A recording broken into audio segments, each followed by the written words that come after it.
Som en Jordi i la Nina, de la companyia Mambo Project, i hem estat aquí en residència, aquí al Canal de Salt, durant 2 setmanes, acabant el nostre espectacle Jovent. O sigui que ens ha anat estupendo estar aquí a la sala d'acabats, perquè és el que hem fet, acabar l'espectacle. Nosaltres estem treballant molt el voler respondre'ns qui som o què som, no?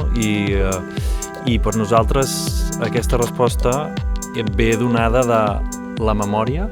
Qui som? Doncs som tots aquells records, tota aquella memòria que tenim, que això ho vam treballar amb l'anterior espectacle amb Iaia, però també som totes aquelles expectatives de futur, aquells projectes, aquells somnis, no? I això ho hem treballat ara aquí amb l'espectacle Jovent, no?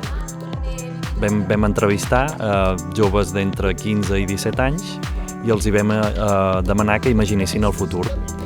Clar, quan vam començar a fer això, doncs nosaltres teníem unes idees, tenim unes expectatives també, que se'ns van trencar ja a la primera entrevista, i aquí vam començar a mutar. Però aquesta és la gràcia del teatre de creació que ens encanta, no?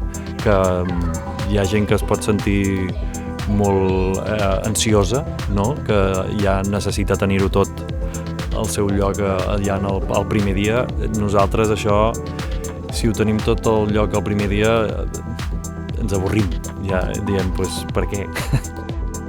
Lligat amb això volia dir que, clar, també una cosa superinteressant que va passar és que vam dir, no, amb en Carlos, que fa el disseny d'espai, vam parlar, vale, treballarem amb inflables, no? I va dir, molt bé, inflables, no? I d'aquí vam portar un sopar inflable, una pilota inflable, vam començar amb tot de peus inflables i un dia apareixia un globus, va ser en plan, un globus també és una cosa inflable, no? Doncs això, com a procés de creació va ser molt xulo, al moment de dir com anem reduint una idea grossa, no, a l'essència potser del que és interessant i de com podrem explicar això a través d'un element, no? D'un element escènic. Clar, és un espectacle immersiu on entra molt en joc la participació del públic, llavors és un moment molt important també perquè puguem veure si allò que hem imaginat que el públic farà o que reaccionarà o tal, doncs a veure si passa o no.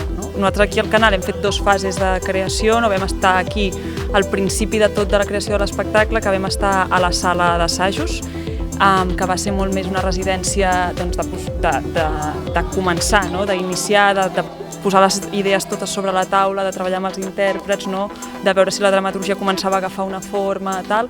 I ara en aquesta segona part que hem fet de residència, que ha sigut una residència molt més tècnica, aquí sí que han entrat en joc tots els llenguatges tècnics, també llum, vídeo, so, música, espai, llavors ha sigut molt important poder fer d'aquestes 2 setmanes per acabar d'ajustar tots aquests elements tècnics.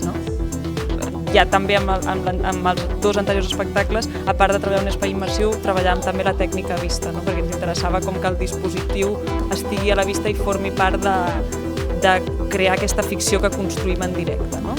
I sí, això... O sigui que l'espai que es veu és l'espai on seu el públic, on estem també nosaltres i on passa tot l'espectacle.